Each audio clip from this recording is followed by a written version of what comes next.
Just a quick little intro to polynomial graphs that we did last class to kind of finalize some stuff and then just introduce some vocabulary as well. So if we have a polynomial, such as this, f of x, we know one of the things that we want to do is be able to find the x-intercepts.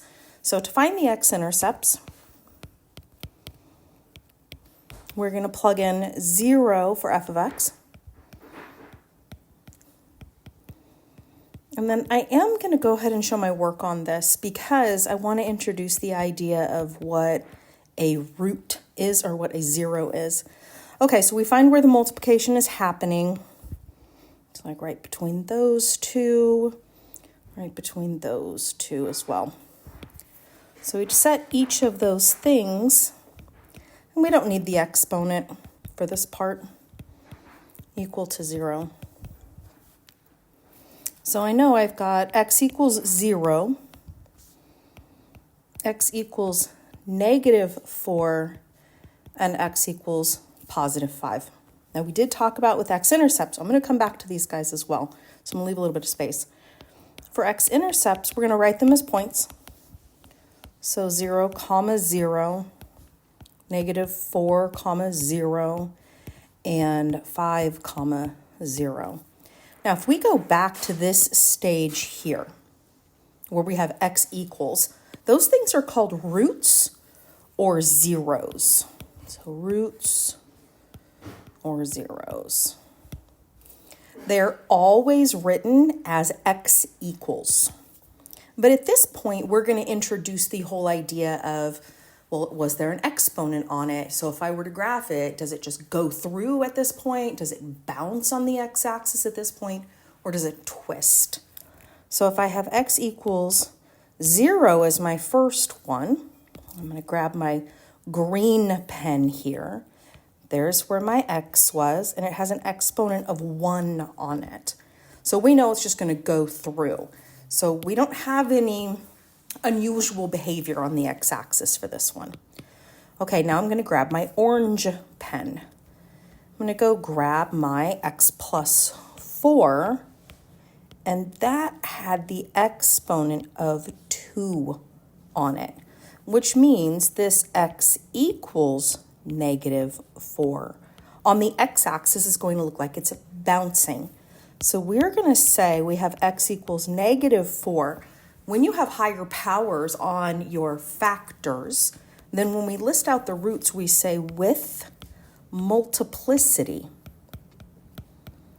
So it's counting multiple times because of the exponent. So with multiplicity of, and then whatever the exponent was. In this case, it was 2. Okay, I'm going to grab my purple pen now. I'm going to go back and grab the one that was from the x minus 5. So x minus 5. That had an exponent of 3 on it, which means this x equals 5 is going to have that twisting that happens on the x-axis. So I'm going to say x equals 5 with multiplicity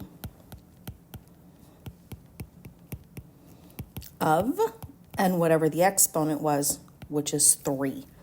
So when I go through and I graph these, just like we did last class, we're now just introducing the idea of multiplicity.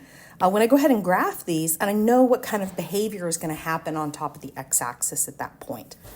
May as well go ahead and identify the y-intercept as well. Kind of nice. If 0, 0 is an x-intercept, that's also the y-intercept. So let's go ahead and try to get this sketch going. And I really only need to go out as far as my x-intercept. So maybe build your graph out to like 6. Okay, so now let's go ahead and plot our x-intercept. So I know I'm at 0, 0. I also know that I'm at -4, 0. So I'm going to stick with my color coding. So there's the orange one. That's the one that's going to look like it's bouncing. And then I'm at 5, 0. 1, 2, 3, 4, 5. And that's the one that's going to look like it's twisting. Now, a couple of the other things that we talked about last class was if we wanted to find the degree. If we were to multiply this all out, which I'm not going to, then I would go back to my equation. I would look at the exponents, and I know that this would give me an x to the 1 times an x squared. It's going to give me an x cubed, times another x cubed is going to give me an x to the 6th. That 6 is the degree. We know that this is an even number. That's important. Now we're also going to take a look at the coefficient. So if I were to multiply this out, so my a value, I know that my a value, we're going to call this our leading coefficient, which is our a. Then all I really care about is if this is positive or negative. The number itself isn't going to do anything for me. Positive, though, this is going to tell me what the right side of the graph is going to do. So I'm going to go over to my graph. And since the leading coefficient is positive, I know that the right side of my graph is going to go up. Now I go back to my degree. If my degree is an even number, then the left side of the graph is going to match the right side of the graph. So that one's also going to go up. This whole what happens on the ends, this is called the end behavior. And we can just identify it with the left one goes up and the right one goes up. So you're just showing me what the tails look like. Now let's go ahead and give this thing a sketch. So once I get to orange, I know, so I'm coming in from the left-hand side. The first one I'm going to hit is the orange. It's a multiplicity of 2, which means right there, I need it to look like it's bouncing. So I can go ahead and extend this part so it's pointing up. Okay, then the next one I'm going to hit is the x equals 0. Well, I just got to curl back around so I can actually run through at that point. And then I'm going to stop because I don't really know what's happening. Then I'm going to get to 5. Well, notice my pencil is below the x-axis at this point, and I need to twist. So I'm going to go ahead and just graph my little cubic here. And then I'll curl this one down to connect, and then make sure that the right side of the graph is pointing up. So if I go through, I'm going to highlight in yellow, pretty bright yellow. So there's my end behavior on the ends. They should be pointing up. Make sure that the ends of your graph are pointing up. We're going to do a lot more stuff with this, but that's just a quick little review of what we did last class. Now, we've got this multiplicity stuff. We also know that we should be able to build an equation. So on the next slide, we're going to take a look at a graph and see if we can actually write the equation for it. So here we have a polynomial, and let's see if we can identify what the roots are. So anything that looks like it's twisting, I think I'm going to stick with purple. So I see a twist on my graph right there. It looks like it's at -5.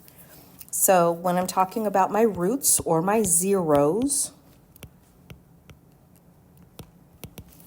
and I know I've got x equals -5 with, and it's a twist, so this is multiplicity of 3.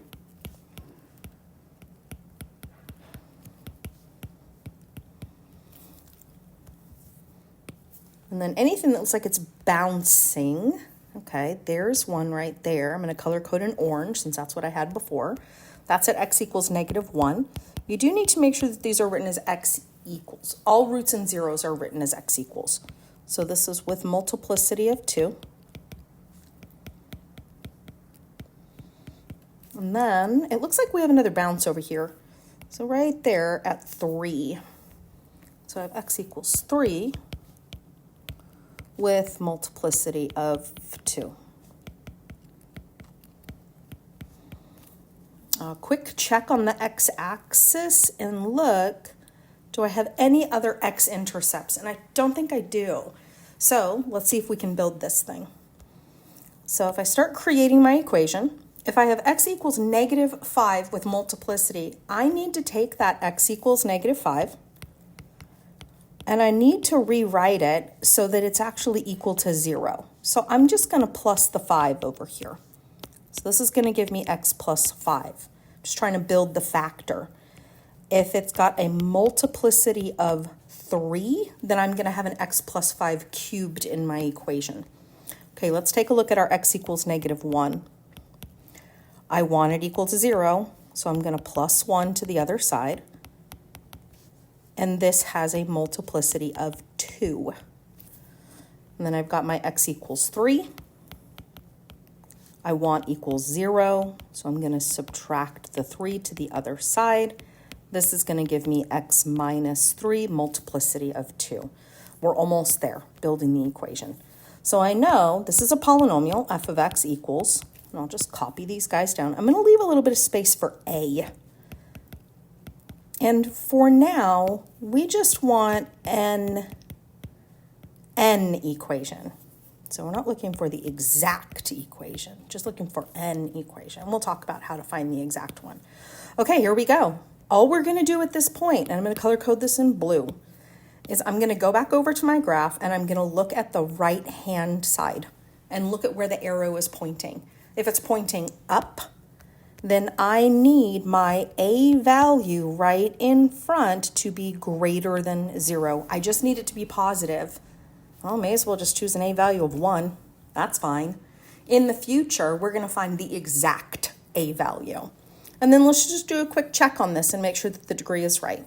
So if I have a 3, a 2, a 2, so that's going to give me a 7. If I take a look, it better be the case that the tails are going in opposite directions because 7 is an odd number.